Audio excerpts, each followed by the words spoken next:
रखना चाहिए और उनको माफ़ी मांगनी चाहिए इतने बड़े समाज से। यहाँ भारतीय जनता पार्टी दलितों को जोड़ने की बात कर रही है, वहीं जो है उनके संत जो है दलितों को अपमानित करने का काम कर रहे हैं। इसका मतलब मिलीजुला खेल चल रहा है और वो उनका अंतिम लक्ष्य सत्ता में बन रहा है। ये जनता भी अब होगी कि ये समाज का आरक्षण जल्द से जल्द खत्म कर देते हैं, वरना देश में खूनी क्रांति हो जाएगी। एक संत जो है जो खूनी क्रांति की बात करता है वो संत नहीं हो सकता। जिसके मन में किसी दूसरे के अधिकारों के प्रति कोई भी संकोच हो, उसके तरक्की से अगर कष्ट हो रहा है तो संत नहीं हो, संत तो सभी के होते हैं। फिर उन्होंने ये भी कहा कि भाई मरे मुलायम काशी राम प्रेम से बोलो। अब जो हमारे महापुरुषों, मैंने आपको अपनी बात के शुरू में बताया कि माँ बाप से भी बड़ा दर्जा होता है गुरु का, जो गुरु ज्ञान देता है।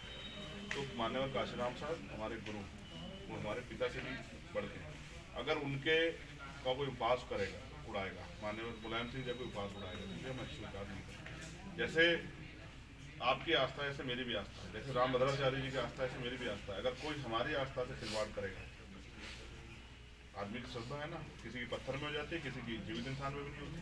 तो अगर कोई हमारी आस्था से खिलवाड़ करेगा तो हम भी उसको छोड़ेंगे। उन्होंने कहा चारों वर्णों में जो राम को नहीं भजता वो चमार है, राम को भजने वाला उत्तम, चाम को भजने वाला नहीं। तो मैं समझता हूँ एक संत को इस तरह की भाषा शैली, और वो कहाँ की ज्ञानी है जब उनको ये भी पता है देश में चमार जाति भी है, इतनी बड़ी जाति है, वो इतना बड़ा, और ये क्राइम है इस तरह से किसी जाति को अपमान करना। मैंने उनसे ये भी पूछा मीडिया के माध्यम से कि आप ये कह रहे हैं जो राम को नहीं भजता चारों वर्णों तो चमार है, लेकिन जो चारों वर्णों में राम को भज रहा है और वो शूद्र बना हुआ है, वो क्षत्रिय बना, वैसे आपने किसी को ब्राह्मण बनाया क्या? ये सुना के? तो इसलिए उन्होंने जो अपराध किया है उनकी सजा उनको जो है जल्दी, कल हम लौट जाएंगे मुकदमा दर्ज करा के, जब वो जेल जाएंगे उनको पता लग जाएगा किस तरह से किस समाज को अपमानित किया था। और जो बात मैंने शुरू में आपसे कही, जैसे कर्म करता हूँ, मुझे तो इस बात की तकलीफ है, हिंदू धर्म की मान्यताओं के अनुसार जो मेरी स्टडी है कि राम भद्राचार्य जी ने हो सकता है कितने बड़े पाप अपराध किए होंगे, तब कुदरत ने जन्म में उनको आंखें नहीं, उन्होंने कितना जो है क्राइम किया होगा, कितना जो है इस तरह की जो है गलत काम किए होंगे। कुदरत ने, ईश्वर ने, जिसको भी आप वो मानते हैं, 19 बार उनकी आंखें छीन ली। अब आप समझो कि आप महसूस करो कि उन्होंने कितने पूर्व जन्म में कितने अपराध किए होंगे, तब जाके कुदरत ने इस बार उनकी आंखें छीन ली कि मुझे मैं देखने का अधिकार थी, और उनको माफी मांगनी चाहिए इतने बड़े समाज से। यहाँ भारतीय जनता पार्टी दलितों को जोड़ने की बात कर रही है, वहीं जो है उनके संत जो है दलितों को अपमानित करने का काम कर रहे हैं।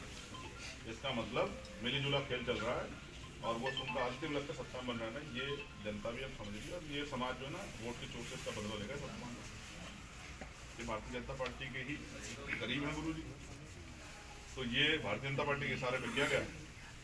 तो ये दलित समाज जो है ना इस अपमान का, और पिछड़ा हुआ समाज जो है जिनके अधिकारों पर आपको छीनने की बात करें आदिवासियों के, ये समाज वोट की चोट से भारतीय जनता पार्टी इसका हिसाब ले रहे हैं। इस बार जगह चलिए एक सवाल और शुक्रिया। अभी हाल फिलहाल में प्रदेश अध्यक्ष कांग्रेस के अजय राय जी का कहना बयान आया है कि वो भी